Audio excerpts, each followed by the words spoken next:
Halo guys, bersama saya dalam Alright Nopa Channel. Sekali lagi sahabat semua, saya ingin membawakan anda satu kenyataan yang mengejutkan ya daripada Datuk Seri Saifuddin Nasution apabila ditanya oleh para wartawan.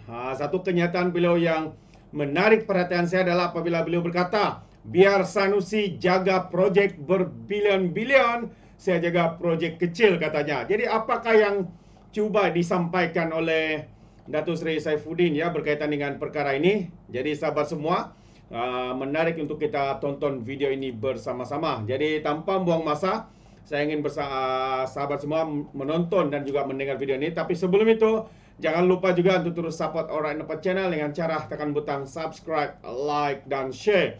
Semari kita ikuti dan juga tonton video ini. Datuk Seri, apa yang spesifik urus? Saya dah bagi yang lebih selamat. Saya kata 3903 telah saya buat keputusan.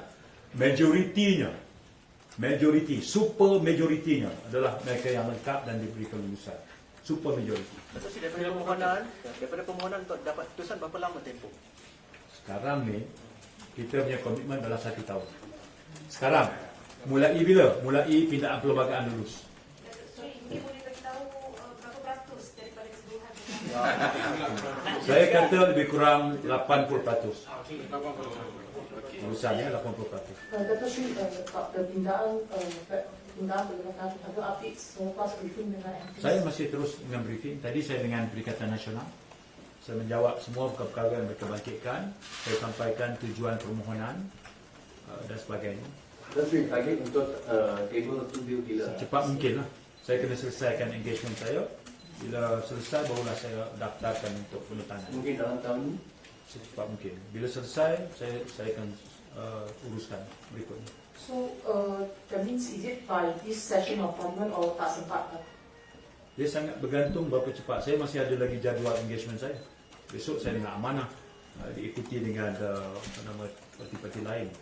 Jadi berapa cepat. Kadang-kadang saya jadualkan dengan DAP, kemudian bertukar tarikh.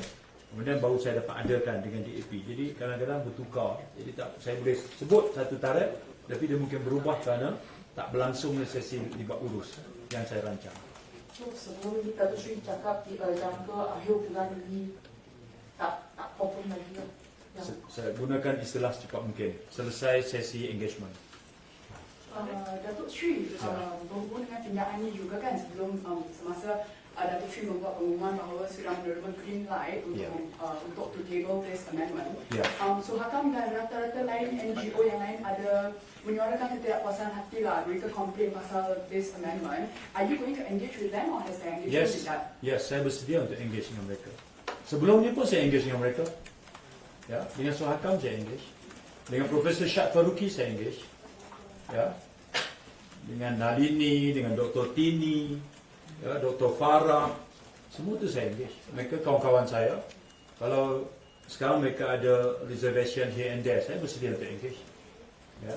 Dalam KDN, kami terbuka. Saya lebih-lebih lagi sangat terbuka untuk didatangi oleh mereka atau saya mendatangi mereka. Tak ada masalah. Okey. Sebab itu saya boleh mendengar daripada mereka. Saya mohon juga mereka mendengar daripada saya. Okey. Barulah namanya perbincangan. Okey. Barulah namanya perbincangan. Saya bagi contoh. Misalnya perkara yang menjadi belum ada konsensus, iaitu foundling baby. Jadi saya mohon juga dengar perspektif kita di KDN. Okey. Sekarang ini kalau ditanya apakah foundling baby jika kita cadang ubah daripada 19B kuat kuasa undang-undang pada 15A2, apakah anak-anak itu hilang terus peluang dia untuk jadi warga negara?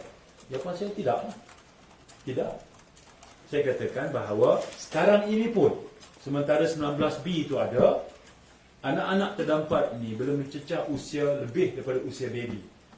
KDN memproses mereka di bawah perkara 15A. 15A. Dan jumlahnya sangat besar yang telah kita luluskan. Mana Harry? Malam Harry bagi saya tak limat di airport.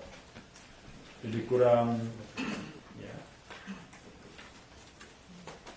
Yang 19B kuat kuasa undang-undang, jumlah yang telah diluluskan adalah 142.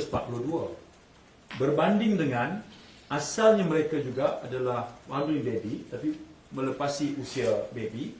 Jadi mereka mohon kita proses secara 15A, dan mereka ini jumlahnya ialah bukan yang ni lah. Nizam, bukan yang ni. Mana Hairi? Hairi prepare dokumen untuk saya semalam. Ya, Hairi semalam taklimat pada saya di KLA. Ni yang ni. Nanti bukan ni. Semalam dia taklimat pada saya.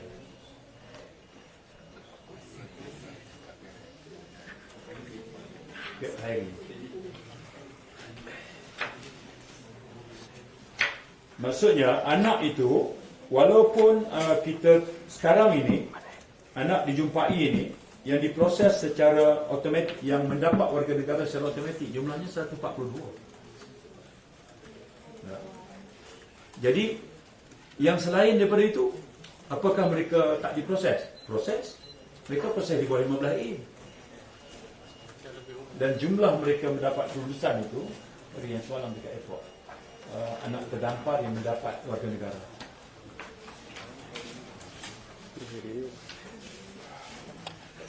Anak terdampar yang mendapat warga negara. Semalam. Lalu anak terdampar yang mana-mana.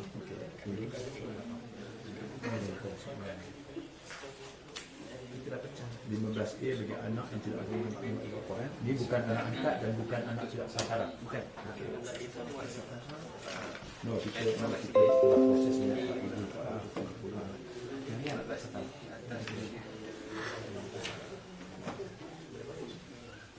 Baik.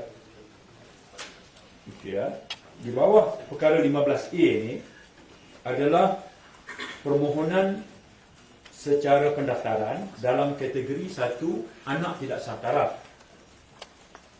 Ya. Mak bapak belum lagi resmi sebagai suami isteri, anak lahir dulu. Tidak sah taraf. Yang kedua di bawah 15A ini adalah anak angkat. Ya. Yang ketiga dalam kategori 15A ini anak di bawah jagaan. Kebanyakan daripada anak terdampar ini bila umur dia meningkat, ya, mana di umur dia 5 tahun, 7 tahun, 10 tahun tu 15A lah jalan dia mendapat warga negara. Okey. Satu lagi ialah kalau dia umur dah 18, 19, dia akan diproses mengikut perkara 19. Naturalisasi juga pendaftaran. Ya. Jadi maksudnya apakah anak terdampar ini jika sekiranya kita ubah kepada jalan pendaftaran, apakah pintu untuk menjadi warga negara itu tutup? Tidak. Tidak. Ya. Yang kritik di luar adalah kerana ubah yang ini terus, tak ada lagi peluang. Lebih ramai anak yang akan jadi stateless. Kemudian syarahnya panjang lah. Tak dapat pergi sekolah, bil kesihatan tinggi. Yang syarahnya tu ujung tu panjang. Tapi yang kita nak sebut ni adalah tengok betul-betul apakah kerajaan tutup pintu. Jawapannya tidak. Mereka terus diproses secara pendaftaran. Okay. Dr. Sri, just to confirm the 142 applications under perkara 19B, kuat kuasa undang-undang. Kuat kuasa undang-undang. Tapi masalah kalau tindakan ini untuk tukar ke secara pendaftaran, maka adakah ia ada kemungkinan mahkamah dalam masa hadapan tak boleh hear this kind of citizenship case involving abandoned babies? Mahkamah? Sebab mahkamah sekarang ada kuasa untuk mendengar kes-kes ini yang abandoned babies, mereka nak di declaration sebagai warga negara under kuat kuasa undang-undang. Tapi kalau 19B tukar kepada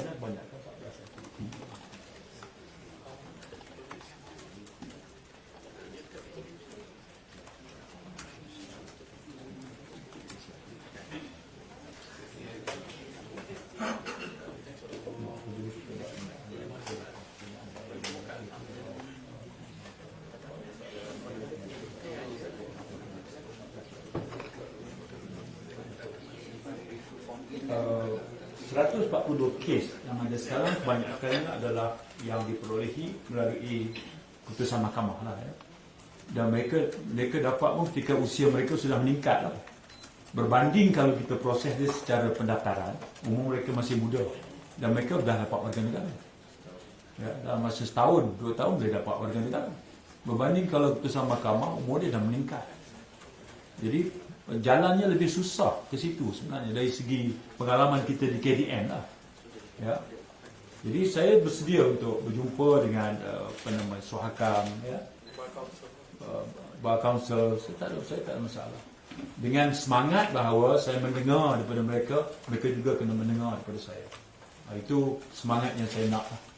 Ya. Baik. Ada lagi? Perbekalan. Yalah, rangkaian ni di bawah Kementerian Pertanian. Itu tapi Memastikan isu dia bekalan cukup. warga asing ni yang menguasai. Warga asing menguasai. Saya pegang gini, ya. Saya dulu pernah juga pegang Kementerian Perdagangan Dalam Negeri, pernah ada libat urus yang lama dengan Kementerian Pertanian. Perkara ini bukan perkara baru lah, bukan perkara semalam atau bukan perkara baru setahun bila Kerajaan Madani yang dialih. Benda ni benda yang sudah berlarutan sekian lama. Saya berdasar pengalaman saya yang singkat, saya kata bahawa perkara dari hal jaminan bekalan rantai makanan semua ni, dia memerlukan satu tindakan yang komprehensif daripada semua pihak. Semua pihak. Maknanya semua yang terbabit daripada pihak kerajaan negeri ada, di pihak PBT, pihak kerajaan tempatan ada. Kat mana kaitan dia? Kat mana mereka salurkan bekalan ni? Kat pasar. Otoriti siapa? Pasar, lesen pasar ni, PBT. Tentu kan? Jadi ini bukan pendekatan tuding jari. Saya setuju bahawa sampai masanya untuk satu tindakan yang menyeluruh, membabitkan semua agensi kawal sedia untuk melihat perkara ini bukan cara piecemeal. Sekarang bekalan sayur, isu bekalan sayur dikuasai oleh pendatang asing. Kita bincang waktu. Dia lebih daripada itu. Ya, lebih daripada itu. Jadi sebab itu, spirit yang betul adalah untuk tengok perkara ini secara komprehensif, menyeluruh tentang penguasaan warga asing dalam sektor-sektor yang disebut tadi. Ya. Sebab bila kita buat tindakan penguasaan, kita pergi pasar borong sebelah Kelang misalnya, dia berniaga di pasar, di meja tu, siapa punya? Rakyat tempatan. Macam mana dia berniaga? Rakyat tempatan sewa pada dia. Ya. Kadang kita serbu, dia tinggal di rumah sewa. Kita tanya, rumah sewa, orang tempatan sewakan dia. Ya. Kadang-kadang dia buat rumah cara haram di satu tanah. Bila immigration buat serbuan, tanya dia macam mana ni? Dia sewa tanah dengan orang tempatan. Jadi dia bukan selesai satu ubah. Orang tempatan juga kena diingatkan bahawa melindungi atau secara tidak sah ini salah dari segi undang-undang. Ya. Jadi isu bekalan sayur dikuasai itu tak boleh diselesaikan secara piecemeal. Dia kena lihat secara menyeluruh, dan KDN oleh kerana urusan pekerja asing itu ada di bawah Akta Immigration dan Akta Pasport, itu bawah kita. Okay? Tentunya kita perlu ikut terlibat. Okay? Sebenarnya tindakan susulan tu KDN akan ambil macam mana tu sih? KDN akan lead untuk buat satu. Saya tak boleh sebut KDN akan lead sebab source tadi disebut TPM. Saya TPM 1, TPM 2. Okey, saya akan kembali berbincang dengan beliau. Usaha. Okey. Ada cadangan atau perancangan atau tarikh tak untuk nak panggil mesyuarat Majlis Tindakan Pembangunan Negeri dengan MB Kedah, sebab Sanusi kata isu pentadbiran ni kita ketepikan seketika untuk politik. Dia tahu? Isu politik ni ketepikanlah seketika untuk pentadbiran negeri ni. Saya ingat saya nak bagi masa seluas-luasnya kepada Sanusi bangunkan Greta Kedah. Dia nak tambak tanah di Langkawi, saya nak bagi ruang dulu. Biar saya bangunkan yang kecil-kecil ni, loji rawatan air saya bangunkan, sekolah daif saya uruskan. Dia biar Greta Kedah, litar lumba dekat Sungai Petani, biar dia selesaikan dulu. Kemudian dia nak buat jambatan darat tu yang sebelah utara kan, yang saya nak suruh dia tumpuk pada Greta Kedah. Saya biar jaga yang isu kecil-kecil ni di Kedah, dan buat masa sekarang dengan cara ini saya menghormati tugas dia sebagai menteri besar membangunkan Greta Kedah. Saya biar saya selesaikan loji rawatan air, sebab di Kedah sekarang ni saya dapat malam-malam air terputus. Jadi loji rawatan air ada 5 di bawah kerajaan persekutuan, dan selesai dah masalah tanah, tak ada isu lagi. Jadi ada projek baru, ada projek sambungan. Saya go through semua sekali dengan bajet sebesar 1.8 bilion itu. Saya tengok bahawa dengan kekerapan saya turun untuk bantu, boleh menjamin kelangsungan projek itu dengan lebih kemas.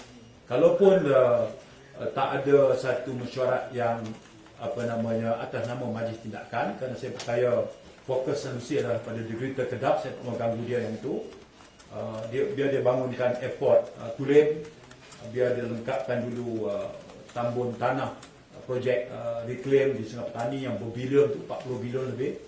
Bagi saya jaga yang projek kecil-kecil, biar dia jaga projek yang bilion-bilion. Okey?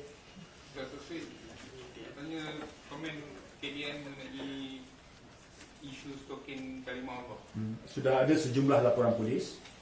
So biar hal itu polis tangani. Akan ada KDN kapal.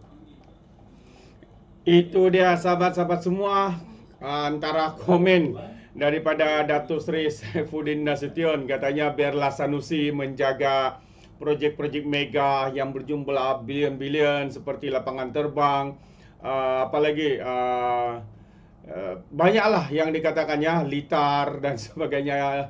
Biarlah dia jaga projek air, menyiapkan bekalan air bersih yang gagal diselesaikan ya oleh MB Lato-Lato ini. Jadi satu pencerahan yang baik ya daripada Datuk Seri Saifuddin Nasution, sahabat-sahabat semua. Kita mendengar bagaimana beliau memberikan ulasan yang begitu mantap, begitu detail sekali. Jadi apa pandangan anda sahabat semua? Adakah projek mega berbilion-bilion ini berjaya diselesaikan oleh Sanusi atau sebaliknya? Anda boleh berikan komen anda dalam ruangan komen.